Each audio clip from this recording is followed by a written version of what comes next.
Hello दोस्तों, welcome to the channel psycho for you. दोस्तों, मैं हूं संदीप और आज हम जो डिस्कस करने वाले हैं टॉपिक एनटीटी के रिगार्डिंग, जो भी प्री प्राइमरी पंजाब में टेस्ट होना है, तो उसमें आज हम पढ़ेंगे। जो आज की क्लास में वो है शारीरिक और क्रियात्मक विकास, मीन्स फिजिकल और मोटर डेवलपमेंट पढ़ेंगे। तो मैं आपको थोड़ा-सा बता दूँ कि हम पहले भी आपको अगर लगातार आप वीडियो देख रहे हो तो आपको पता होगा कि पहले भी हम एक इसी तरीके की वीडियो डिस्कस करके आए हैं। उस वीडियो में हम मोटर डेवलपमेंट और फिजिकल डेवलपमेंट और सेंसरी डेवलपमेंट हम डिस्कस करके आए हैं। तो वह वीडियो का 8th पार्ट था जिसमें हमने 7th नंबर चैप्टर डिस्कस किया था, ठीक है? सो उसमें हमने बेसिकली जो चीज़ें पढ़ी थी वो थी जन्म से लेकर के 1 वर्ष तक, ठीक है? जन्म से लेकर के 1 वर्ष तक पढ़ी थी। लेकिन आज की हम इस वीडियो में जो भी मैटर डिस्कस करेंगे, वो जन्म से लेकर के 1 वर्ष तक नहीं होगा, वह 1 वर्ष से लेकर के लगभग 3 वर्ष तक, ठीक है? 1 वर्ष से लेकर के 3 वर्ष तक जो भी शारीरिक विकास और क्रियात्मक विकास आता है बच्चे में, वो डिस्कस हम यहाँ पे करेंगे, ठीक है? सो यहाँ पे आप थोड़ा-सा देख सकते हो कि कौन-कौन सी चीज़ें हम यहाँ पे डिस्कस करने वाले हैं। यहाँ पे कह रहे हैं कि जो कि शारीरिक विकास है, वो डिस्कस करेंगे हम। जो स्थूल क्रियात्मक कौशल है, जिसको ग्रॉस मोटर स्किल के नाम से जाना जाता है, इसको हम ग्रॉस मोटर स्किल बोलते हैं। पहले भी मैं काफ़ी वीडियो में ये पढ़ा पढ़ा चुका हूँ। और सूक्ष्म क्रियात्मक कौशल जिसको बोलते हैं फाइन मोटर स्किल, ठीक है? Fine motor skill. तो ये हम मीन्स बच्चों की कैसे देखभाल करनी है, 1 से लेकर के 3 वर्ष तक की जो एज रहती है, उसमें कैसे देखभाल करनी है, उसका न्यूट्रिएंट्स किस तरीके का होना चाहिए और क्या इम्यूनाइज़ेशन होगी बच्चों की, ठीक है? तो वो यहाँ पे हम डिस्कस करेंगे। तो यहाँ पे कह रहे हैं कि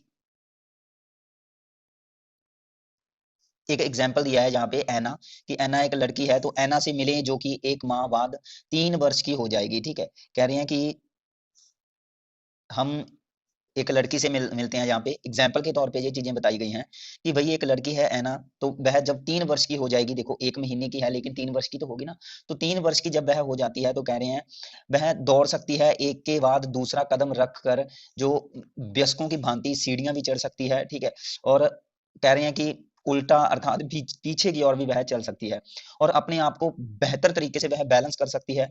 जब भी उसे अपने भाई की कॉपी कहीं इधर उधर पड़ी मिल जाती है तो वह उसमें पत्रों पर स्क्रबलिंग करने से नहीं चूकती, ठीक है? स्क्रबलिंग, तो इसके बारे में भी हम डिस्कस करेंगे कि ये क्या है, ठीक है? वैसे थोड़ा-सा बता देता हूँ कि यह एक तरीके का राइटिंग स्किल ही होता है, लेकिन राइटिंग की यह प्राइमरी स्टेज होती है। इसको प्राइमरी स्टेज ऑफ राइटिंग बोलते हैं, ठीक है? प्राथमिक अवस्था, लिखने की प्राथमिक अवस्था स्क्राइबिंग ही होती है, तो इसको भी हम देखेंगे।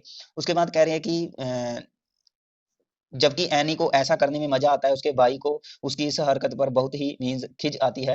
पानी से खेलना, उसमें छपछपाना, पानी को एक बर्तन में दूसरे बर्तन में उड़ेलना, इस तरीके की मीन्स जो भी एक्टिविटी बच्ची यहाँ पे कर रही है, तो इस तरीके की एक्टिविटी जो यह बच्चों की शो की गई है, तो यह कह रहे हैं 13 से लेकर के 36 मंथ तक का जो भी बच्चा है, तो वो इस तरीके की एक्टिविटीज हमें देखने को मिलेगी, ठीक है? तो इसलिए मैं कह रहा था कि जब 1 वर्ष का बच्चा हो गया है, उसके बाद मीन्स 3 वर्ष का जो टाइम पीरियड है, वो हम डिस्कस करेंगे इसमें, ठीक है? सो इसमें हम देखो कौन-कौन सी चीज़ें पढ़ेंगे, तो इसमें कह रहे हैं कि जो एक 13 से लेकर के 36 मंथ तक की जो अवधि है, उसमें विकास किस तरीके का होता है, शारीरिक विकास, वो डिस्कस करेंगे। उस अवधि के दौरान कह रहे हैं उसमें जो ग्रॉस मोटर स्किल है, फाइन मोटर स्किल है, ठीक है? तो उसको कैसे वो विकसित करते हैं, ये चीज़ें पढ़ेंगे। उसका क्या न्यूट्रिएंट्स रहता है, आहार जो भी उसका संतुलित आहार है, बच्चों को किस तरीके का आहार देना चाहिए, स्वास्थ्य संबंधी जो देखभाल करनी है वो, ठीक है? तो वो चीज़ें हम यहाँ पे डिस्कस करेंगे। सो जहाँ से हमारा टॉपिक बेसिकली स्टार्ट होता है। सो यहाँ पे कह रहे हैं कि शारीरिक विकास में कह रहे हैं 13 से लेकर के 36 माह की अगर अवस्था की बात करें, तो कह रहे हैं वृद्धि जीवन के प्रथम वर्ष की तरह यहाँ पे तीव्र नहीं होती। तो सिंपली यहाँ पे आपने याद रखना है कि जो भाई ग्रोथ थी वो कहीं न कहीं पहले वर्ष की बजाय क्या हो जाती है, थोड़ी स्लो हो जाती है। जितनी तेज़ गति से ग्रोथ पहले वर्ष में हो रही थी, जन्म से लेकर के पहले वर्ष में, लेकिन यहाँ पे ग्रोथ क्या है, वह रुक जाएगी। मीन्स थोड़ी स्लो हो जाएगी, रुकेगी नहीं, स्लो हो जाएगी। यह बाल्यावस्था के कह रहे हैं आगामी वर्षों के मुकाबले में तीव्र होती है और 2 साल के होने तक बच्चों का जो हाइट है, बच्चों की हाइट और उनके वयस्क होने पर जो उसका हाइट होगा, उसका आधा हो जाता है, ठीक है? मीन्स जब बच्चे मैच्योर होंगे, तो मैच्योर होने पर जो बच्चे की हाइट होती है, तो उसका 2 साल तक के बच्चों की हाइट अगर कंपैरिज़न करें तो वो आधी होती है, ठीक है? मीन्स जब एक बच्चा मैच्योर होगा, तो जितनी उसकी हाइट होगी, उससे आधी हाइट 2 साल के बच्चे की होगी और ऐसे ही अगर एक 19 ईयर के बच्चे की बात करें, ठीक है? तो जो उसका वजन होगा, जो भी उसका वेट होगा, तो उसका 5वां हिस्सा 2 साल तक के बच्चे का वेट होगा, ठीक है। तो कह रहे हैं कि यहाँ पे हमारे पास एक शेड्यूल दिया गया है, इसको थोड़ा सा देख लेते हैं। तो कह रहे हैं 3 वर्ष के जो सामान्य बच्चे स्वस्थ है बच्चों के औसत वजन तथा जो हाइट है, वेट तथा हाइट, वो उसके बारे में दिया गया है। तो कह रहे हैं 1 वर्ष की बात करें अगर लड़के की, तो उसका जो वजन है वह 9.5 केजी होता है, और लड़कियों का 9.09 केजी हम बोल सकते हैं। इसमें 11.5 है, और इसमें 14 है, और इसमें 13.5 है। तो यहाँ पे इस शेड्यूल को आप इसका स्क्रीनशॉट ले सकते हो बेसिकली, ठीक है। और यहाँ पे हमारे पास स्टार देकर के एक ना अंडरलाइन दिया गया है, इसको मैंने हाईलाइट इसलिए किया था कि हमने पीछे एक वर्ड पढ़ा था ना, स्क्रबलिंग, ठीक है। तो स्क्रबलिंग किसको बोलते हैं? कह रहे हैं जब बच्चा कागज पर आड़ी तिरछी टेढ़ी मेढ़ी और गोल चौकोर या घसीटों के रूप में जो भी लिखाई करता है, ठीक है। मीन जब जब बच्चा किसी भी पत्थर से, जरूरी नहीं है कि वह कलम से लिखता है, वह किसी भी उसके उसके हाथ में जैसे कि पत्थर का टुकड़ा हो सकता है, तो वह दीवारों पर पत्थर को घिसा करके जो भी लाइंस वगैरह मार रहा है, ठीक है। टेढ़ी मेढ़ी लाइंस, गोल चकोर, जो भी वह इस तरीके का मीन्स पत्थर के साथ जो भी घसीट रहा है पत्थर को, और जो भी वह लिखाई बन रही है, उसको स्क्रबलिंग हम बोल सकते हैं। इसको हम आगे भी पढ़ेंगे जब हम फाइन मोटर स्किल पढ़ेंगे, क्योंकि यह एक फाइन मोटर स्किल में आता है, ठीक है। यह एक एग्जाम्पल है फाइन मोटर स्किल का, ये आप याद रख सकते हो। उसके बाद हमारे पास कह रहे हैं कि जो कि इसमें सिर का आकार है वो बढ़ता है, और 2 वर्ष की आयु में यह बच्चे की लंबाई का लगभग 1/4 भाग हो जाता है, ठीक है। प्रथम वर्ष की अपेक्षा इस अवधि में धड़ और टांग और बाहें तीव्र गति से बढ़ती है। इस अवधि में बाहों की लंबाई, जो कि जन्म के समय की बात करें, तो बाहों की लंबाई से 60 से 70% बढ़ जाती है, ठीक है। सो यह कुछ मीन्स कंपेरिजन करके जो हम पीछे डिस्कस करके आए थे, जन्म से लेकर के 1 वर्ष तक का फिजिकल डेवलपमेंट, मोटर डेवलपमेंट, उसको कंपेरिजन करके इसमें यहाँ पे दी गई हैं बातें, ठीक है। मस्तिष्क की अगर बात करें, तो यहाँ पे कह रहे हैं कि जो मस्तिष्क का विकास है, ब्रेन का विकास है, ठीक है। तो मैं आपको यहाँ पे एक और चीज बता देता हूँ। देखो, एक तो होता है हमारा ब्रेन, ठीक है, मैं यहाँ पे लिख देता हूँ। एक तो होता है हमारा ब्रेन, और एक होता है हमारा माइंड। तो ये दोनों अलग अलग चीजें हैं। माइंड, देखो, ब्रेन तो जिसको हम टच कर सकते हैं, देख सकते हैं, छू सकते हैं, यह है हमारी बॉडी का एक पार्ट है, ठीक है। लेकिन उस ब्रेन के द्वारा जो भी प्रोसेस की जाती है, जो भी मीन्स ऑपरेशंस वगैरह या प्रॉब्लम सॉल्विंग, ठीक है, जहाँ जो भी प्रोसेस चल रही है हमारे ब्रेन में, तो उसको हम क्या कह सकते हैं, उसको हम माइंड बोल सकते हैं, ठीक है। तो माइंड एक सॉरी एब्स्ट्रैक्ट थिंग है, यह, ठीक है। इसको हम एब्स्ट्रैक्ट में रख सकते हैं, अमूर्त वस्तु में रख सकते हैं, लेकिन ब्रेन एक मूर्त वस्तु है, इसको कंक्रीट थिंग में रख सकते हैं, ठीक है।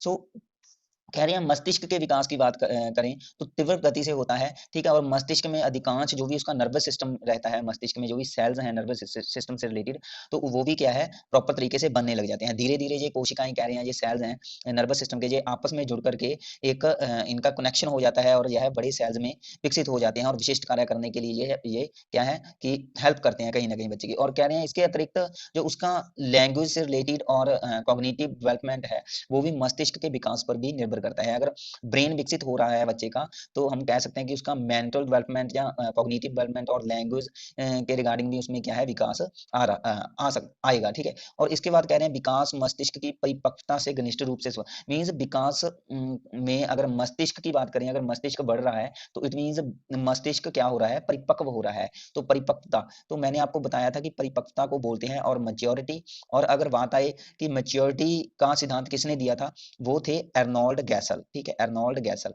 तो मैच्योरिटी भी एक तरीके का परिवर्तन होता है, लेकिन लर्निंग और मैच्योरिटी में डिफरेंस होता है, ठीक है। लर्निंग में भी चेंजेस आते हैं, लेकिन मैच्योरिटी में भी चेंजेस आते हैं। लेकिन जो फिजिकल चेंजेस होते हैं, जो अपने आप हमारी बॉडी में एक उम्र के साथ साथ आएंगे ही आएंगे, तो उसको हम मैच्योरिटी में रखते हैं। लेकिन जो चेंजेस हमारी बॉडी में due to practice, due to experience, जहाँ कुछ ना कुछ इन्वायरमेंट से चीजें देख करके जो एक्सपीरियंस हमें आते हैं, सॉरी, जो हम चेंजेस आते हैं, उसको हम लर्निंग में रखेंगे, ठीक है। तो मैच्योरिटी के लिए अगर मैं बात करूं, तो प्रॉपर तरीके से न्यूट्रिएंट्स की जरूरत होती है, ठीक है। न्यूट्रिएंट्स होना चाहिए हमारा, पालन पोषण अच्छे तरीके से होना चाहिए बच्चे का। और लर्निंग के लिए हम अगर बात करें, तो लर्निंग के लिए एक मैच्योरिटी की जरूरत होती है, मैच्योरिटी होनी चाहिए, ठीक है। प्रैक्टिस होनी चाहिए, ठीक है, प्रॉपर तरीके से मोटिवेशन काम करती है सीखने में, ठीक है, मोटिवेशन होनी चाहिए। तो ये चीजें हम लर्निंग के लिए कह सकते हैं। लेकिन मैच्योरिटी के लिए हम कह सकते हैं एक प्रॉपर तरीके से जस्ट बच्चे की केयर करनी पड़ती है, उसका स्वास्थ्य देखना पड़ता है, और उसका जो भी खान पान है वो इसमें मायने रखता है। इसमें हमारे पास कह रहे हैं कि मांसपेशियां जो मसल्स होती हैं, इस स्टेज में, और जो भी उसके टिश्यूज होते हैं तो उसकी लंबाई होती है और जो भी मोटाई होती है वो बढ़ने लग जाती है, ठीक है। मसल्स में कंट्रोल आने लग जाता है, ठीक है। और कह रहे हैं कि जो कि बच्चे की जो कि कार्टिलेज होती हैं, नर्म हड्डियां होती हैं, ठीक है, वह सख्त हड्डियों में तब्दील होने लग जाती है। तो कह रहे हैं जो रीढ़ की हड्डी है और टांगों तथा बाहों की हड्डियां हैं वह क्या है, सख्त होने लग जाती है, ठीक है। छोटी हड्डियां जुड़कर बड़ी हड्डियों का आकार धारण कर लेती है, और कोमलस्थि जो मीन्स कोमलस्थि मतलब कि नर्म हड्डियां इसको बोल सकते हैं, कार्टिलेज इसको हम बोल सकते हैं। तो वह सख्त होकर नई हड्डियों में क्या है, चेंजेस हो जाती है, मीन्स बदल जाती हैं। 3 वर्ष के होते होते बच्चों के पूरे 20 दांत भी निकल आते हैं। तो इन चीजों को आप अपनी कॉपी पे नोट कर सकते हो। इन्हें हम दूध के दांत कहते हैं, ठीक है। मीन्स 3 वर्षों तक हम यहाँ पे मान सकते हैं कि बच्चों के दूध के दांत निकल जाते हैं। उसके बाद कह रहे हैं कि इस स्टेज के अंदर अगर बात करें तो जो उसका दृष्टि है, मीन्स विजुअल स्किल है, जो उसका हियरिंग स्किल है, टेस्ट है और स्मेल है, चीजों को टच करना है, ये सारी योग्यताएं बहुत ज्यादा विकसित हो जाती है। बच्चा कह रहे हैं चलने दौड़ने कूदने में क्या है, समर्थ हो जाता है। और स्क्रबलिंग, ये बार बार वर्ड आ रहा है तो उसको आप प्रॉपर तरीके से याद रखना, समझ लेना, आगे इसके बारे में हम करेंगे। तथा पकड़ने की जो मीन्स मोटर डेवलपमेंट है, जो मोटर स्किल है, इसका भी विकास हो जाता है, ठीक है, बच्चे में। तो हमारे पास आते हैं स्थूल क्रियात्मक कौशल, इसको बोलते हैं ग्रॉस मोटर स्किल, ठीक है, इसको हम बोलेंगे ग्रॉस मोटर स्किल। तो वैसे तो ये पहले भी हम वीडियो में डिस्कस करके आए हैं, तो फिर भी मैं आपको थोड़ा बता देता हूँ। ग्रॉस मोटर स्किल का मतलब होता है जब जब हमारी पूरी बॉडी किसी एक्टिविटी में भाग लेती है, ठीक है। जब हमारी पूरी बॉडी किसी एक्टिविटी में भाग लेती है, पार्टिसिपेट हमारी पूरी बॉडी का रहता है जब हम कोई एक्टिविटी करते हैं, तो इट मीन्स उस प्रोसेस को बोलेंगे हम ग्रॉस मोटर, ठीक है। मीन्स जो हमारा क्रियात्मक कौशल है वो बड़े तरीके से काम कर रहा है। जो हमारी फिजिकलिटी है, उस फिजिकलिटी में हमारी पूरी बॉडी किसी कार्य को कर रही है, ठीक है। तो जैसे कि यहाँ पे ये बच्चा चल रहा है ना, तो इसमें बच्चे के हाथ भी हिल रहे हैं, बच्चे के पैर भी हिल रहे हैं, ठीक है। पूरे तरीके से बच्चे की पूरी बॉडी मूवमेंट में है। तो इट मीन्स इसको हम ग्रॉस मोटर स्किल में बोल सकते हैं कि जैसे चलना हो गया, दौड़ना हो गया, ठीक है, बच्चे का रेंगना हो गया, ठीक है। और उठकर बैठक भी हम कह सकते हैं कि जब बच्चा बैठ जाता है या उठ जाता है, ठीक है। और इसमें चलना दौड़ना उठ बैठक, और आप कह सकते हो जैसे कि तैरना हो गया, ठीक है, स्विमिंग करना वो भी इसमें आता है, साइकिल चलाना हो गया, ठीक है। तो ऐसी चीजों को आप किस में रख सकते हो, ग्रॉस मोटर स्किल में रख सकते हो। इसमें और भी कह सकते हो जैसे कि गेंद फेंकना, जैसे जैसे एग्जांपल माइंड में आ रहे हैं मैं बता रहा हूँ। गेंद फेंकना हो गया, ठीक है। किक करना हो गया, किसी चीज को जब हम किक करते हैं, ठीक है, लात मारना किसी वस्तु पर, ठीक है, तो किक करना इसमें आ सकता है। छलांग लगाना, ठीक है, जंप, ये किसमें है, ये हमारे ग्रॉस मोटर स्किल में आ जाते हैं, ठीक है। तो देखो कह रहे हैं ग्रॉस मोटर स्किल जो है, कह रहे हैं स्थूल क्रियात्मक विकास के फलस्वरूप इस अवधि के बच्चे कह रहे हैं उन योग्यताओं को अर्जित करते हैं जिसमें अधिक क्रियात्मक समन्वय और गति की जरूरत होती है, ठीक है। जिसमें हमारी बॉडी का जो कि मीन्स एक्टिविटी है, तो उसका पूरी बॉडी का कोऑर्डिनेशन रहता है इसमें, और पूरी बॉडी की गति मीन्स पूरी बॉडी मूवमेंट में रहती है इसमें, ठीक है। तो यहाँ पे कह रहे हैं कि ये कौशल है जैसे कि चलना दौड़ना कूदना और पैरों से प्रहार करना, मीन्स ठोकर मारना, किक करना, स्वयं पैदल चल पाने की योग्यता जो कि किसमें आती है, ग्रॉस मोटर स्किल में आती है। तो कह रहे हैं दुनिया को कई प्रकार से बदल देती है। 11 से 15 महीने की आयु के दौरान कह रहे हैं बच्चे स्वयं बिना किसी सहारे के चलना शुरू कर देते हैं। तो इट मीन्स यह किसमें आता है, यह ग्रॉस मोटर स्किल में आता है। और कह रहे हैं जब वे 16 से 18 माह के हो जाते हैं, वे चलते हुए किसी छोटी मेज या कुर्सी को भी धकेल सकते हैं। तो धकेलना किसमें आ गया, ठीक है, ग्रॉस मोटर स्किल में आ गया। उसके बाद हमारे पास कह रहे हैं खिलौनों से हटकर चलने की बजाय उनको लांग कर, ठीक है, मीन्स खिलौने से ऊपर स्टेप उठा करके वो जब खिलौने को पार कर जाते हैं, ठीक है, तो यह क्या है, यह भी एक ग्रॉस मोटर स्किल में आता है। कह रहे हैं लांग कर चलने में उन्हें ज्यादा मजा आता है, और जो भी उसका झूला होता है फर्श पर रखा होता है, तो बच्चे उसमें स्वयं क्या है, उस झूले में स्वयं निकल भी सकते हैं उससे, और उस झूले के अंदर भी जा सकते हैं, ठीक है। तो वह फर्नीचर जो पहले बच्चे के लिए एक रुकावट होती थी, बाधा होती थी, उसके लिए एक चुनौती बन जाता है, ठीक है। इस टाइम पे मीन्स उसको वह एक चुनौती के रूप में स्वीकार करता है, वह उसके ऊपर चढ़ सकते हैं, उसको धकेल सकते हैं। इट मीन्स ये सारी चीजें किसमें है, ग्रॉस मोटर स्किल में आती हैं, जो यहाँ पे आप देख सकते हो, ठीक है। जो यह एक बॉक्स है जिसको बच्चा क्या है, धकेल रहा है, ठीक है। तो यहाँ पे हमारे पास आगे है, कह रहे हैं चलने के प्रति जो अस्वस्थ हो वे भिन्न भिन्न तरीकों से चलना आजमाते हैं। जब वह कहते हैं चलने के लिए तैयार हो जाते हैं, जब चलने लग जाते हैं, ठीक है, मैच्योर हो जाते हैं पूरे प्रॉपर तरीके से चलने में, तो वह फिर अलग अलग तरीके से चलते हैं। यहाँ पे जैसे कह रहे हैं कि जैसे कि उल्टा चलना, ठीक है। 3 वर्षीय के बच्चे की ओर अगर 3 कह रहे हैं, अधिकांश 3 वर्षीय बच्चे पीछे की ओर चलते हैं, उल्टे चलते हैं। पैदल चल पाने में माहिर हों, वे दौड़ना भी शुरू करने लग जाते हैं, ठीक है। तो दौड़ना भी किसमें आ गया? हमारा ग्रॉस मोटर स्किल में आ गया। शुरू-शुरू में कह रहे हैं इस आयु के बच्चे के दौड़ने में, चलने और दौड़ने का मिश्रण दोनों शामिल होता है। मीन्स जब हम स्टार्टिंग में बच्चों को देखते हैं तो हमें ऐसा लगता है कि वह दौड़ भी रहा है और चल भी रहा है, ठीक है। तो इन दोनों का मिश्रण हमें दिखाई देता है, ठीक है। और ऐसा लगता है कि मानो वे दौड़ कर चल रहे हों, ठीक है। लगभग कह रहे हैं 19 से 24 मंथ की अवधि के अंडर कह रहे हैं बच्चे किसी हाथ को पकड़ करके सीढ़ियां चढ़ने लगते हैं। तो सीढ़ियों को चढ़ना मीन्स यह स्किल भी किसमें आता है? ग्रॉस मोटर स्किल में आता है।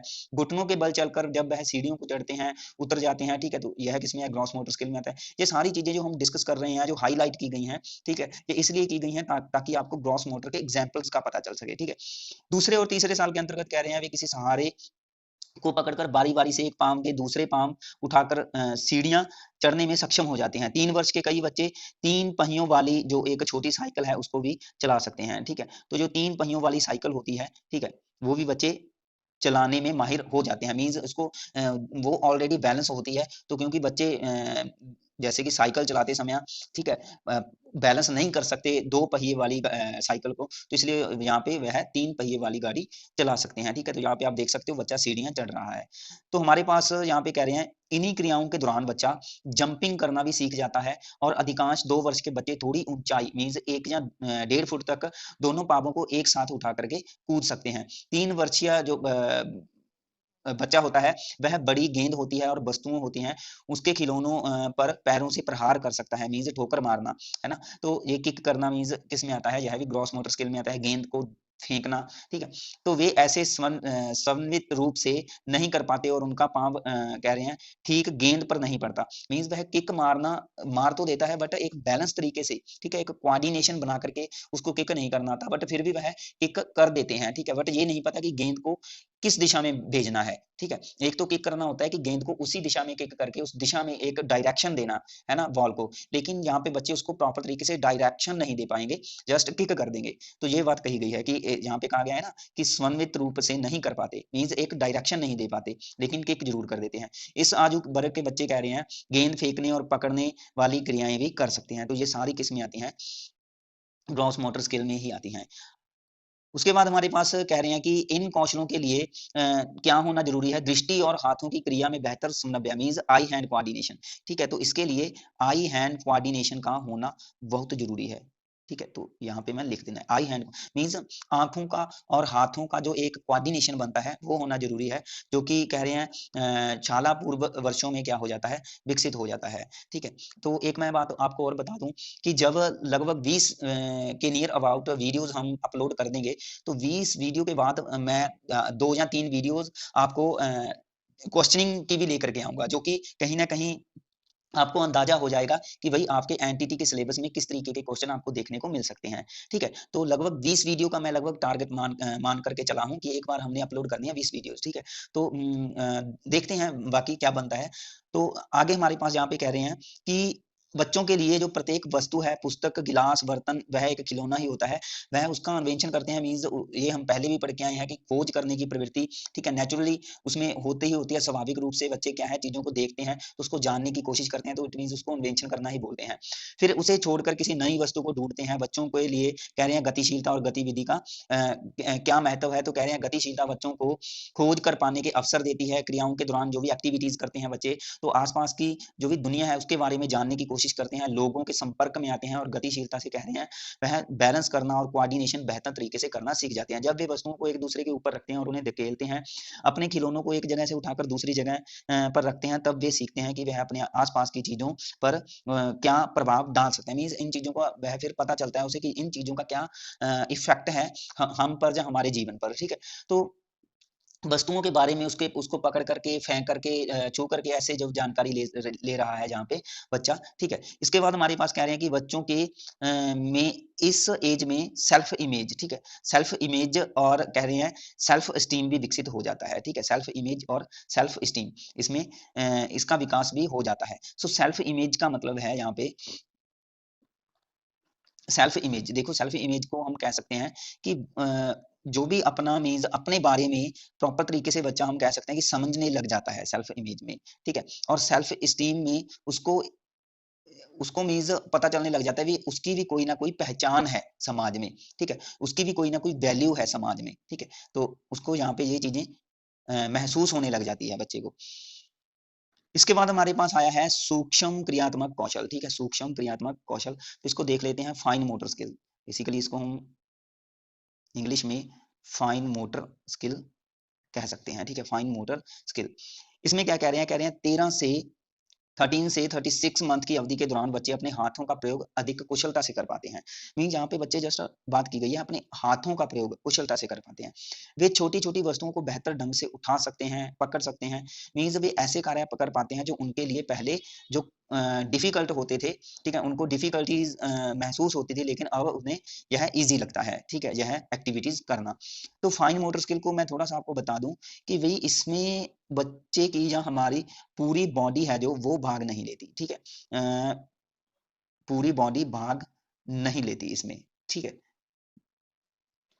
इसमें बॉडी के कुछ पार्ट, ठीक है, बॉडी के कुछ पार्ट्स हैं जो कुछ अंग हैं जो उनकी पार्टिसिपेशन होती है, ठीक है, बॉडी के कुछ पार्ट्स की, जैसे कि बैठ करके लिखना, तो जस्ट लिखने के दौरान जो आई और हैंड का कोऑर्डिनेशन है, ठीक है, वो यहाँ पे एक्टिव है, ठीक है, आई हैंड कोऑर्डिनेशन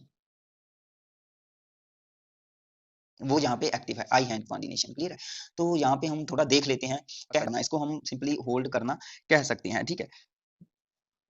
सो इसमें क्या होता है, जैसे कि कह रहे हैं कि एक 15 महीने का बच्चा, ठीक है, वयस्कों की भांति अंगूठे और कनिष्ठ उंगली का प्रयोग से चीजों को पकड़ सकता है। मीन्स जो भी हमारी अंगूठा होता है और जो भी हमारी मध्य की उंगली होती है, ठीक है, तो इनका हम तालमेल बिठा सकते हैं, ठीक है। मीन्स अब किसी वस्तु को पकड़ने के लिए पूरे हाथ का यूज न करते हुए, पूरी मुट्ठी का यूज न करते हुए जस्ट उंगलियों का यूज करना, ठीक है। तो यहाँ पे कह रहे हैं कि कनिष्ठ उंगली और अंगूठे से किसी वस्तु को पकड़ पाने की यह योग्यता बहुत ही महत्वपूर्ण होती है, क्योंकि यह आगे जाकर के उसको उसकी राइटिंग स्किल में कहीं ना कहीं हेल्प करती है, ठीक है, राइटिंग स्किल में हेल्प करती है यह योग्यता उसकी। तो राइटिंग स्किल आपको पता है कि ये आता ही आता है ना। तो इसमें आगे हमारे पास कह रहे हैं कि जैसे कि किसमें हेल्प करती है, जैसे कि लिखने में, शर्ट के बटन होते हैं उसको बंद करने में, खाना खाने के लिए, ठीक है। तो इस आयु वर्ग के बच्चे कह रहे हैं जो बटन या कंकड़ होते हैं, बीज जैसी छोटी वस्तुओं को सफलतापूर्वक उठा सकते हैं। जैसे जैसे उनके पकड़ने के कौशल में कह रहे हैं सुधार आता जाता है, वे वस्तुओं को एक के ऊपर एक रखने में कह रहे हैं रुचि लेते हैं। और 18 मंथ के आयु के बच्चे की अगर बात करें तो वह लकड़ी के जो ब्लॉक होते हैं उसके साथ खेलते हुए ने एक दूसरे के ऊपर रखकर मीनार भी बना सकता है, ठीक है।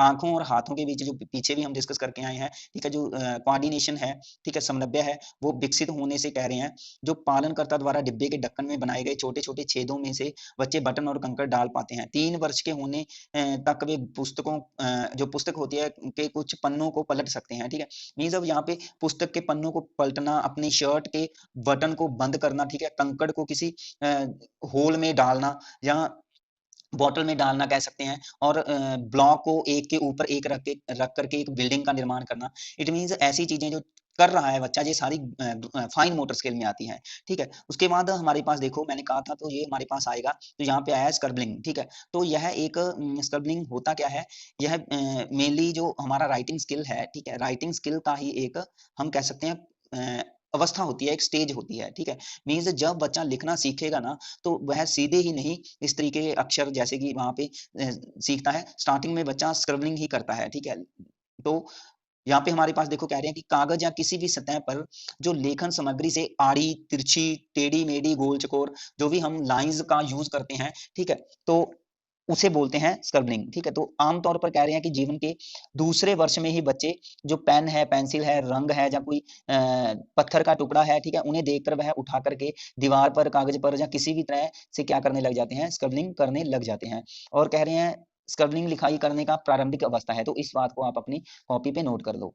तो यह लिखाई करने का की जो भी प्राइमरी स्टेज है राइटिंग की, वह स्क्रबलिंग ही मानी जाती है। मांसपेशियों में कह रहे हैं बढ़ता हुआ जो भी कोऑर्डिनेशन होता है, और उनके हाथ में कैसे चौक को होल्ड करना है, पेंसिल को, रंग को, ठीक है, कैसे होल्ड करना है, यह उसमें क्या है समर्थ बन जाता है, जिससे वे क्या है आगे फिर स्क्रबलिंग करने लग जाते हैं। सो कह रहे हैं शुरू शुरू में जब बच्चे स्क्रबलिंग करना शुरू करते हैं, तो वह रंग पेंसिल को कसकर अपनी मुट्ठी से पकड़ते हैं। उनकी पकड़ इतनी मजबूत होती है कि वह कुछ समय बाद थकान के कारण उनकी हथेली खुल जाती है और रंग हाथ से गिर जाते हैं, ठीक है। स्क्रबलिंग करने में बच्चे इतने मीन्स संलग्न मीन्स लीन हो जाते हैं कि कहीं और देखते हुए भी वह अपने हाथों की जो एक्टिविटी है वह जारी रखते हैं। ठीक है, स्क्रबलिंग करते समय बच्चे कह रहे हैं बड़े बच्चों और वयस्कों की तरह कलाई का प्रयोग नहीं करते, बल्कि वे कंधे से पूरी बाजू को हिला करके आगे पीछे हिलाते हैं, जिससे जो भी मीन्स जो लाइंस वगैरह है वह लगा रहे हैं कागज पर, दीवार पर। ठीक है, कंधे और कूनी दोनों का यहाँ पे इस्तेमाल होता है। यह अवस्था कह रहे हैं 2.5 से 3 वर्ष तक की अगर की बात करें तो तब तक चली जाती है, मीन्स 2.5 से 3 वर्ष तक चलती है। और कह रहे हैं कुछ बच्चे जिनका समनव्य अच्छा होता है 3 वर्ष होने से पहले ही वह स्क्रबलिंग की अगली अवस्था में पहुंच जाते हैं। अगली अवस्था मीन्स वे इस तरीके की कुछ स्ट्रक्चर वगैरह यूज कर सकते हैं। ठीक है, जैसे कि यहाँ पे आप देख सकते हो जो भी यहाँ पे ये बनाया गया है। ठीक है, ये चीजें यहाँ पे आप देख सकते हो। ठीक है, यह किसी भी तरीके की स्ट्रक्चर हो सकती है, ये स्ट्रक्चर होगी यहाँ पे। ये आपको कहीं ना कहीं कुछ अक्षर ऐसे दिखते होंगे कि जो कि उन्होंने वाकई में सिंबल यूज किए हैं राइटिंग के, जैसे कि ये इंग्लिश का वाई लग रहा होगा आपको, और ये एक 4 लग रहा होगा, जैसे कि इस तरीके से हम 4 लिखते हैं, है ना, इसकी बनावट है यहाँ पे। तो कहीं ना कहीं आपको लगता है कि वही उन्होंने जो भी स्क्रिबलिंग की है तो उसमें कुछ जो भी लैंग्वेज के चिन्ह होते हैं वो यूज कर दिए उन्होंने, हालांकि उनको इन चीजों का पता नहीं होगा, ये हमें भी पता है। ठीक है, तो इस तरीके के जब है यूज करता है दीवार पर, कागज पर, तो इसको हम स्क्रिबलिंग बोल सकते हैं। तो इसके बाद कह रहे हैं कि इस अवस्था में बच्चों की जो स्क्रिबलिंग के नमूनों में कह रहे हैं गोलाकार, अर्धगोलाकार, फंदे के आकार के नमूने देखे जा सकते हैं। ठीक है, जो कि इस बात का सूचित करता है कि वह अपनी कलाई का प्रयोग करना शुरू कर दिया है, और जो भी उसकी मसल्स है हाथों की उसमें प्रॉपर तरीके से समन्वय आ गया है। ठीक है, सो होप कि आप स्क्रबलिंग के बारे में समझ गए होंगे। उसके बाद हमारे पास देखो कह रहे हैं जैसे जैसे शाला पूर्व वर्षों में बच्चों की सूक्ष्म मांसपेशियां विकसित होंगी, वैसे वैसे वह फिर लिखना भी विकसित हो जाएगा, उसका लिखाई का जो स्किल है, राइटिंग स्किल है, वो भी विकसित हो जाएगा। तो कह रहे हैं अगले चैप्टर में हम डिस्कस करेंगे कि जो भी शाला पूर्व वर्षों के दौरान जो स्क्रबलिंग है और लिखने के चरणों की चर्चा की जाएगी। ठीक है, लिखने के चरणों की चर्चा की जाएगी। अन्य क्षेत्रों के में आगे कह रहे हैं देखो क्रियात्मक कौशलों का विकास भी स्नायु तंत्र की परिपक्वता पर ही आधारित होता है। देखो नर्वस सिस्टम में जैसे जैसे मैच्योरिटी आती जाती है वैसे वैसे जो भी मोटर स्किल है उसमें भी विकास आएगा। जब बच्चे किसी कौशल को सीखने के लिए जैविक रूप से तैयार हो जाते हैं, मीन्स बायोलॉजिकल तरीके से, जैविक रूप का मतलब इसको आप फिजिकल से जोड़ सकते हो। ठीक है, जब बच्चा फिजिकली प्रॉपर तरीके से तैयार हो जाता है तो उन्हें अभ्यास के अवसर दिए जाने चाहिए, उन्हें मोटिवेट करना चाहिए, तो वह किसी भी कौशल को सीखने के लिए मीन्स हाँ, उन्हें मौके दिए जाने चाहिए। आगे ये भी कहा है कि यदि बच्चा किसी कौशल को सीखने के लिए परिपक्व नहीं है, तो सीखने के लिए उसे मजबूर न किया जाए। ठीक है, क्योंकि कभी कई बार ऐसा होता है कि वह किसी दुर्घटना या बीमारी के कारण उसे कोई ना कोई बाधा आ गई है, और वह जो भी सीखना चाहता है तो वह नहीं सीख पा रहा, तो उसे वहां पे मजबूर नहीं करना, क्योंकि जैसे जैसे और मैच्योर होता जाएगा वह चीजें उसमें बेहतर होती जाएगी, वह सीखता जाएगा। तो ये था हमारा जो भी देखो वैसे तो फाइन मोटर स्किल में हमने 2-3 ही एग्जांपल किए थे। ठीक है, जैसे कि एक हमारे पास स्क्रिबलिंग आ गया था। ठीक है, जो कि मेन ही था। इसमें राइटिंग भी आप ले सकते हो। ठीक है, तो यहाँ पे आए थे जैसे कि बटन को बंद करना, है ना, खाना खाना। ठीक है, ऐसे ही आप एक दो और लिख सकते हो, जैसे कि मोती को पिरोना। ठीक है, मोती पिरोना आप यहाँ पे लिख सकते हो।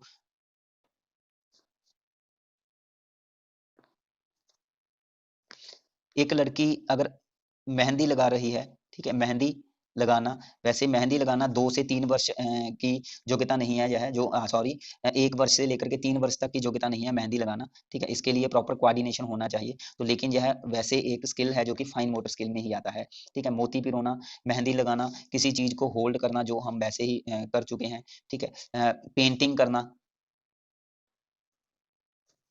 ठीक है, पेंटिंग करना भी किस में आ सकता है, हमारा फाइन मोटर स्किल में आ सकता है।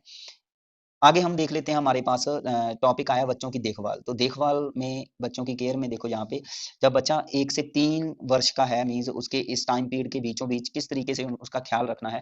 कह रहे हैं वृद्धि और विकास के साथ साथ बच्चों के लिए जो भी अपेक्षित भोजन की मात्रा और प्रकार तथा बच्चों के खाने की दैनिक अनुसूची में परिवर्तन आता है। मीन्स जैसे जैसे एक अब बच्चा 1 वर्ष का हो गया है, तो हमने पीछे जो भी डिस्कस किया था मैटर, उसका पूरक आहार पड़ा था, उसका मीन्स हल्का भोजन पड़ा था, है ना। तो अब वो बच्चा 1 वर्ष का हो गया है, तो उसके खाने में क्या है, जो भी उसकी मात्रा है और जो भी प्रकार है उसमें भी क्या है, परिवर्तन आ गया है। तो वृद्धि की जांच तथा जो भी उसका टीकाकरण है, ठीक है, तो इस आयु में भी क्या है, जारी रहना चाहिए। ठीक है, जो भी उसका इम्यूनाइजेशन है और उसकी मीन्स ग्रोथ को कैसे और डेवलप किया जा सकता है, ठीक है। तो इसके लिए मीन्स पेरेंट्स को भी क्या है प्रिपेयर सॉरी अवेयर होना पड़ेगा। सो इसमें हम बात करते हैं आहार की, ठीक है। आहार क्या है, तो कह रहे हैं 13 से लेकर के 36 मंथ की अवधि के दौरान खाना बच्चों के लिए एक सामाजिक क्रिया बन जाती है। सामाजिक क्रिया मीन्स वह दूसरों के साथ मिल बैठ करके बांट करके भी खाना खाना पसंद करने लग जाते हैं। थके होने पर या भूख लगने पर बच्चे कभी भी अपना विश्राम और भोजन संबंधी आवश्यकताओं को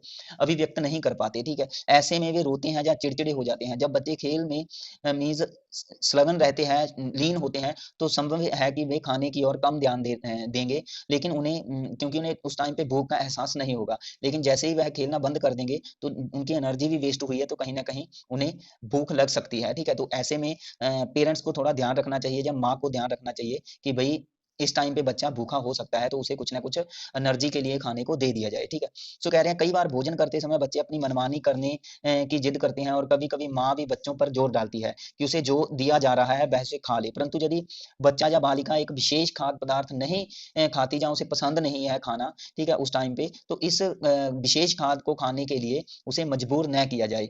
आप उस खाद्य पदार्थ को किसी अन्य रूप से उसको खिला सकते हो। जैसे कि यहाँ पे एग्जाम्पल दिया है कि यदि बालिका सब्जी नहीं खाती, तो आप सब्जी को दाल में पका करके या रोटी के अंदर भर करके उसे दे सकते हैं। अगर पालक को मूँग की दाल के साथ दिया जा सकता है, जो घिया है, ठीक है, उसको चने की दाल के साथ पकाया जा सकता है, ठीक है। मीन्स जो भी कुछ सब्जियाँ हैं, क कई बार बच्चों को नहीं पसंद आती, जैसे कि पालक है ना? लेकिन पालक में हमें पता है आयरन होता है, ठीक है। तो अगर बच्चे नहीं पसंद करते पालक को, तो उसको मीन्स पालक के पत्तों को आप मूँग की दाल में पका करके दे सकते हो, ठीक है। पालक या मेथी को बारीक काट करके उसे आटे में गूँथ कर कह रहे हैं उसकी रोटी बनाई जा सकती है, ठीक है। इस तरीके के पराठे वगैरह आप पालक के दे सकते हो बच्चों को। गोभी या कह रहे हैं मूली जैसी सब्जियों को कद्दूकस करके भी आप क्या कर सकते हो, मीन्स कद्दूकस करके और उसे उसके पराठे बनाए जा सकते हैं। तो मीन्स चीज़ों को टेस्टी करके बच्चों को दिया जा सकता है, ठीक है। इसके बाद हमारे पास कुछ बातें और आई हैं, कह रहे हैं किसी भी व्यक्ति के लिए आहार आयोजित करते समय यह ध्यान रखना ज़रूरी है कि उसे संतुलित आहार मिल रहा है या नहीं। तो संतुलित आहार, ठीक है, या पौष्टिक आहार, इसका मतलब क्या है? हेल्थी फूड, तो इसमें कह रहे हैं इस शब्द से हमारा मतलब है कि संतुलित आहार में शरीर के लिए जो भी अनिवार्य मीन्स जरूरी पोषक तत्व होते हैं, उसकी उचित मात्रा होनी चाहिए, जो भी हम फूड इंटरनली ले रहे हैं, ठीक है। तो कह रहे हैं ह्यूमन जो बॉडी है उसके लिए जो भी पौष्टिक तत्व जरूरी होते हैं, ठीक है, तो उसको वो सारी चीजें मिलनी चाहिए। तो उसका वर्गीकृत किया गया है जैसे कि वसा और कार्बोज, मीन्स इसका संबंध फैट से है और ये कार्बोहाइड्रेट से है, जो कि शरीर को क्या है एनर्जी देते हैं। ऐसे ही प्रोटीन की बात करें तो वह शरीर के निर्माण में सहायक होते हैं, और मिनरल्स तथा जो विटामिन होते हैं, तो जो कि शरीर को रोगों से लड़ने की क्षमता देते हैं, ठीक है। तो मीन्स ये सारी चीजें प्रॉपर मात्रा में होनी चाहिए। इन 5 पौष्टिक तत्वों के अतिरिक्त पर्याप्त मात्रा में तरल पदार्थ, जैसे कि यहाँ पे अगर दूध की बात कर लेते हैं, या वाटर, ठीक है, पानी भी होना चाहिए इसमें, ये तरल पदार्थ में आ जाते हैं। तो यहाँ पे हमारे पास जो लिस्ट दी गई है, कह रहे हैं जो कार्बोहाइड्रेट देते हैं हमें, तो वो कौन कौन से हैं, वो गेहूं, चावल, ठीक है, रागी, ज्वार, अनाज और चीनी, ठीक है। प्रोटीन जो देते हैं वे हैं दालें, दूध, ठीक है, दूध से बने पदार्थ, अंडा, मांस, मछली। बसा फैट देने वाले जो पदार्थ हैं वे हैं चिकने पदार्थ जो आ जाते हैं, तेल, घी, वनस्पति, ठीक है, मक्खन, तिल, ठीक है। तो इससे हमें क्या है, बादाम, इससे हमें क्या है, फैट मिलती है। विटामिन तथा खनिज लवण मीन्स जो भी विटामिन्स हैं और मिनरल्स हैं, ठीक है, तो उससे वह जो साग सब्जी होती हैं, फल होते हैं, उससे हमें विटामिन्स और मिनरल मिल जाते हैं, ठीक है। सो अब अगर कार्बोहाइड्रेट, प्रोटीन और वसा की बात आई गई है, तो थोड़ा-सा मैं इससे रिगार्डिंग भी आपको कुछ बता देता हूँ। कहीं न कहीं आपके पेपर के लिए जो है मीन्स हेल्पफुल हो सकता है। तो यहाँ पे हमारे पास न्यूट्रिएंट्स दिए हैं, तो मैं आपको बता दूँ कि जो भी पौष्टिक आहार है, न्यूट्रिएंट्स हैं, ठीक है? तो वह उसमें मीन्स 2 चीज़ें, वह 2 तरीकों से वर्गीकृत किया गया है उसको। उसको ऑर्गेनिक और इनऑर्गेनिक तरीके से ऑर्गेनिक में हमारे पास कार्बोहाइड्रेट, फैट, प्रोटीन और विटामिन्स आ जाते हैं, ठीक है? कार्बोहाइड्रेट जो अभी हम कार्बोज पढ़ के आए हैं पीछे, फैट, प्रोटीन्स और विटामिन। और अगर हम इनऑर्गेनिक की बात करें तो उसमें वाटर और मिनरल्स आ जाते हैं, ठीक है। सो वाटर और मिनरल्स तो आपको पता ही है। कार्बोहाइड्रेट, फैट, प्रोटीन्स और विटामिन, इसके बारे में थोड़ी थोड़ी नॉलेज आपको होनी चाहिए। तो इसमें अगर कार्बोहाइड्रेट्स की बात करें तो कह रहे हैं कार्बन, हाइड्रोजन और ऑक्सीजन का यह मिश्रण होता है, ठीक है। और यह 3 प्रकार का होता है, मोनोसैकेराइड, डाइसैकेराइड और पॉलीसैकेराइड, ठीक है। मोनोसैकेराइड, डाइसैकेराइड और पॉलीसैकेराइड, ये आप अपनी कॉपी पे नोट कर सकते हो। उसके बाद यह मीन्स इसके अगर सोर्स की बात करें तो यह हमें गेहूं, चावल, चना, मूंगफली, केला, ठीक है, इससे चीनी, तो जो हम पीछे पढ़ के आए हैं उससे हमें मिलता है। प्रोटीन्स की बात करें तो प्रोटीन्स कार्बन, हाइड्रोजन, ऑक्सीजन और नाइट्रोजन, मीन्स कार्बोहाइड्रेट में जब नाइट्रोजन मिक्स हो जाती है तो इट मीन्स वह प्रोटीन का काम करते हैं, ठीक है। तो यह कह रहे हैं अमीनो एसिड की इसकी छोटी से छोटी जो इकाई होती है उसको एमिनो एसिड बोलते हैं, और हमारी बॉडी को 20 एमिनो एसिड की जरूरत होती है। मीन्स एक प्रोटीन की बात करें तो हमारी बॉडी में अगर 20 एमिनो एसिड है तो मीन्स हमारी बॉडी में प्रोटीन है। तो 20 एमिनो एसिड में से जो 10 एमिनो एसिड है, ठीक है, वो हमारी बॉडी अंदर से ही हमें देती है, ठीक है, हमारी बॉडी में ही वे बनते हैं। लेकिन अगर 10 अमीनो एसिड की बात करें तो वो हम खाने से प्राप्त करते हैं, जैसे कि अंडा, सोयाबीन, मांस मछली, दालें, दूध, ठीक है। इसकी कमी से रिकेटस रोग हो जाता है, और कह रहे हैं जो एक कोशिका होती है उसके प्रोटोप्लाज्मा का यह एक अवयव होता है प्रोटीन। ये कई बार क्वेश्चन आपको देखने को मिल सकते हैं, ठीक है। फैट की अगर बात करें तो ये आपको पता ही है कि कार्बन, हाइड्रोजन, ऑक्सीजन का मिश्रण होता है, जो कि हम पीछे कार्बोहाइड्रेट करके आए थे उसी का मिश्रण है, लेकिन इसमें जो थोड़ी हाइड्रोजन और ऑक्सीजन की मात्रा है वो ज्यादा होती है, ठीक है। सोर्स इसमें हमारे पास वनस्पति तेल है, बादाम है, घी है, मांस है, और सोयाबीन, मूंगफली वगैरह, ठीक है। इस ये तिल, चना, ठीक है, ऐसे कुछ सोर्स हैं जिससे हमें फैट मिल जाता है। विटामिन की बात करें तो इसमें दो चीजें आप याद रखोगे, एक तो वसा में घुलने वाले विटामिन होते हैं, और एक वही वाटर में जो सॉल्युबल हो जाते हैं, घुल जाते हैं, वो होते हैं। तो वसा में घुलने वाले हैं विटामिन के, ई, डी और ए, ठीक है। विटामिन के, vitamin E, vitamin E, D sorry, और विटामिन ए, ठीक है, ये घुल जाते हैं वसा में। और इसको आप सिंपली देखो, आपको पता है एक हम अपनी भाषा में एक शब्द यूज करते हैं जिसका नाम है कीड़ा, ठीक है। तो इसको आप कीड़ा भी मान सकते हो, मीन्स इसको हिंदी में बोलते हैं चींटी। पंजाबी में हम कीड़ा बोल देते हैं, हिंदी में इसको चींटी बोल देते हैं, ठीक है, ठीक है। और इसको कीड़ा आप बोल सकते हो जो फैट में घुलते हैं। तो विटामिन के, विटामिन ई और विटामिन डी और विटामिन ए यह फैट में घुल जाते हैं, ठीक है। और वाटर में घुलने वाले हैं बी और सी, ये तो आपको याद रह ही जाएंगे, ठीक है। ऐसे ही कह रहे हैं जो विटामिन है यह मीन्स हमारे जो हमारी बॉडी है उसमें, हमारी बॉडी में यह नहीं बनते, यह हमें बाहर से ही लेने पड़ते हैं, ठीक है। और इसके यह हमारे मेटाबॉलिज्म जो प्रोसेस होती है, उपापचयी क्रियाएं होती हैं, उसको कंट्रोल करते हैं ये, ठीक है। सो इसमें थोड़ा हम पढ़ रहे थे, देखो यहाँ पे हमने शेड्यूल कर दिया था। तो आगे कह रहे हैं कि 5 वर्गों जो कि कार्बोज, प्रोटीन, वसा और खनिज लवण और विटामिन में से एक खाद्य पदार्थ भी ले लेते हैं तो जो हर आहार संतुलित आहार ही कहलाएगा। मीन्स हमें किसी ना किसी चीज का मीन्स चाहे विटामिन मिल जाए, कार्बोहाइड्रेट मिल जाए, कुछ ना कुछ तो हमें मिलना ही चाहिए भोजन भोजन में। तो भोजन में अगर ये पांचों चीजों में से हमें एक भी नहीं मिल रहा तो उसको हम असंतुलित आहार बोलेंगे, ठीक है।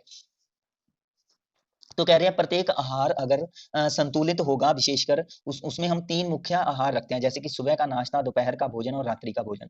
तो व्यक्ति के पूरे दिन का जो आहार है वह संतुलित हो जाएगा। इसके बाद कह रहे हैं कि सुबह के नाश्ते में हम क्या खाएं, तो उसने कह रहे हैं कि हेमा ने सुबह के नाश्ते में मीन्स सुबह के नाश्ते में हम बच्चे के लिए क्या कुछ खाने को उसको दे सकते हैं। तो कह रहे हैं उसके लिए दूध, एक अंडे का सैंडविच और पपीता, ठीक है, पपीते का एक छोटा टुकड़ा उसको हम दे सकते हैं। अंडे और दूध उसे प्रोटीन देगा, डबल रोटी होगी उसको कार्बोहाइड्रेट देगा, पपीता उसको विटामिन देगा, और जो खनिज लवण और सैंडविच में लगाए गए मक्खन से उसे वसा मिल जाएगी, ठीक है। इस प्रकार जो हेमा है उसको मीन्स सुबह में क्या है, उसको संतुलित आहार मिल गया। ऐसे ही सुनीता की बात करें तो उसने कह रहे हैं सुबह के नाश्ते में सादे पराठे खाए और अचार के साथ खाए, ठीक है। तो इसमें उसको जस्ट क्या मिला, इसमें उसको कार्बोज और वसा मिली, ठीक है, फैट और कार्बोहाइड्रेट मिला। कह रहे हैं फैट किससे मिला, सॉरी कार्बोज किससे मिला, तो आहार में उसे कुछ मात्रा में कुछ ही पोषक तत्व मिले थे, कह रहे हैं, परंतु विटामिन और खनिज या प्रोटीन प्रदान प्रदान करने वाले उसको कोई भी मुख्य स्रोत नहीं मिले, क्योंकि अचार जो कि एक चीकना हो सकता है उसमें तेल से ही बनता है ना अचार,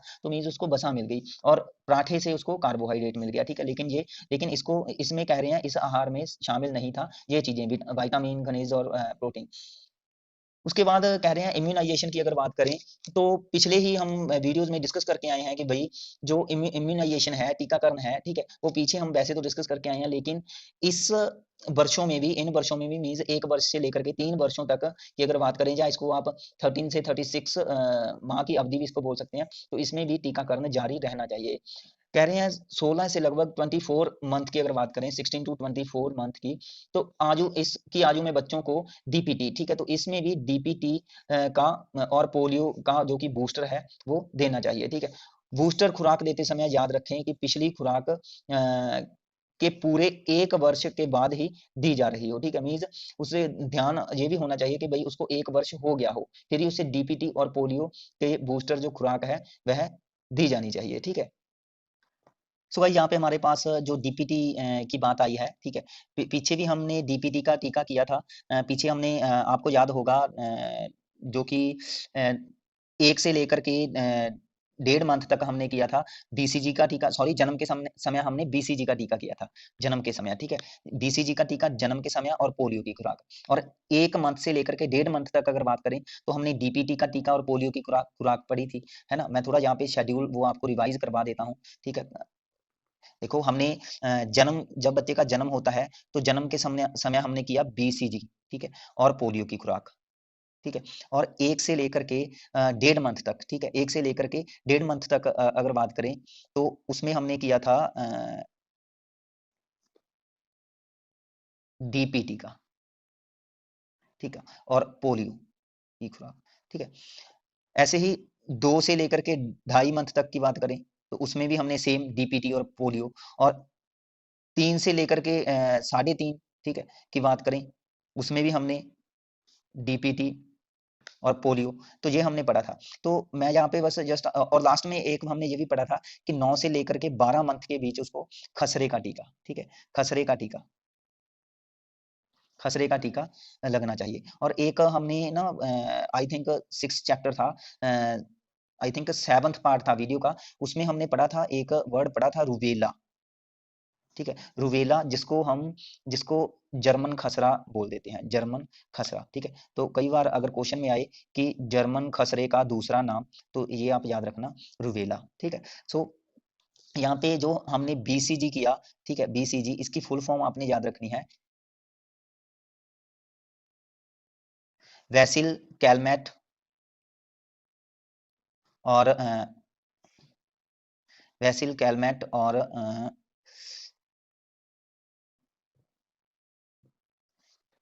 ग्यूरिन, ठीक है। और इसको वैसिल कैलमेट और ग्यूरिन वैक्सीन बोल देते हैं। यह टीबी के लिए यूज की जाती है, यह वैक्सीन, ठीक है, जो कि ट्यूबरक्लोसिस है उसके लिए यूज की जाती है।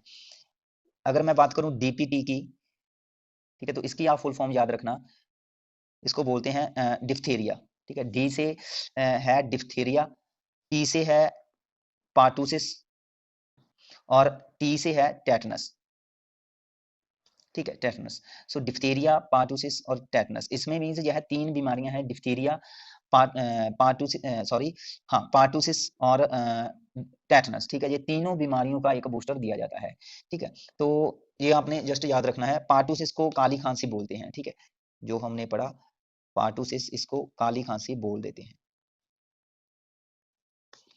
सो ये इम्यूनाइजेशन हमने पढ़ा, कह रहे हैं 16 टू 24th मंथ की अगर बात करें तो इस आयु में बच्चों को डीपीटी और पोलियो का बूस्टर दें। बूस्टर देते समय बस यह देखना पड़ेगा कि आपको जो पीछे उसको दिया था उसको 1 वर्ष हो गया है या नहीं, ठीक है, 1 वर्ष के बाद ही दिया जा रहा हो वो चीजें, ठीक है। सो वो जो हम बूस्टर दे रहे हैं इम्यूनाइजेशन के लिए, जो भी इंजेक्शन वगैरह लगा रहे हैं, ठीक है। सो ये थी हमारी वीडियो आज की। सो कल की क्लास में हम कुछ और नया डिस्कस करेंगे। होप के यहाँ पे आपको काफी चीजें अच्छी लगी होगी। अगर वीडियो आपको अच्छी लगी तो रोज की तरह वीडियो को प्लीज लाइक जरूर किया करें, ठीक है, इससे हमें मोटिवेशन मिलती है और हम आपके लिए ज्यादा काम करते हैं, ठीक है। तो आज हमने चैप्टर 12th है जो वो डिस्कस कर दिया है, ठीक है। धीरे धीरे हम बढ़ते जाएंगे अपने, जो भी आपका मीन्स जो सेशन है वो धीरे धीरे इसी तरीके से मीन्स उसका एंड कैसे ना कैसे करके करेंगे, ठीक है। मीन्स आपको काफी ज्यादा नॉलेज मिल जाए। सो बस चैनल के साथ बने रहिए, देखते रहिए psycho for you. Thanks for watching.